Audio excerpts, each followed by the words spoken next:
नमस्कार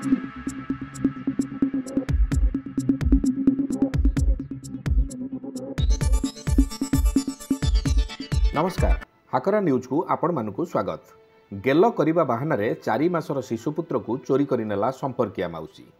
एभली एक आश्चर्यजनक घटना घटी खुंटुणी प्राथमिक स्वास्थ्य केन्द्र में। सामान्य टिके असावधानता जोगु माँ कोलरू शिशुपुत्र को चोरी कर एही घटना साधारण चहल सृष्टि करिछि।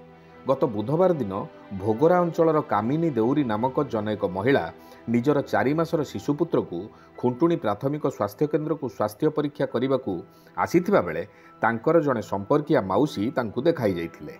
उभय बहुदिन पर देखाई थिबारु बहु समय दुख सुख होइथिले। एही समय रे कामिनी निज शिशुपुत्र को माउसी को धरई देई औषध किनिबा पई दुकान को आसीथिबा बेले संपर्किया माउसी शिशुपुत्र को धरी सेठारु चंपट मारिथिले। औषध किणी कामिनी पुणी स्वास्थ्य केन्द्र मध्य को जाई माउसी और शिशुपुत्र 2 जन को पाई नथिले। से अनेक खोजाखोजी कर निराश हेबा परे स्थानीय थाना रे अभियोग करथिले। खुंटुणी पुलिस घटना को गुरुतर सह विचार करी अनुसंधान आरंभ करथिला। संपृक्त अभियुक्ता महिला घर ढेंकानाल जिला पिंगुआ अंचल को जाई सेठारु शिशुपुत्र को उद्धार करने सह संपर्किया माउसी सहित तार स्वामी को पचरा उचरा करने परे कोर्ट चालान करिछि। किंतु से कहीं शिशुपुत्र को संपर्किया माउसी चोरी करिथिला तार कारण जना पड़ी नाही।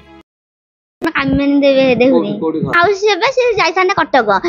मो पुओ औषध किणी औषध से कटक बस जा कथा औषध किणी आसिली से फेरी के आसिकी आला झील दे मो पुओ को मेडिसिन ये मेडिसिन आईली मुझे 5-6 थर मुझे पछक भी अनई फार देवी गली ढेंकानाल खोजिली खोजा खोजी कली सब कली पाइली इे जाइए कौन कपिलास आने तोर से तो जहाँ नहीं था कहीकि नहीं झील मुझे आसी ना से कहीकि तो नहीं था ना जाले हाँ ना मत कि भी कहना लुचिकी पलि मुझे खोजा खोजी कल पाइनि।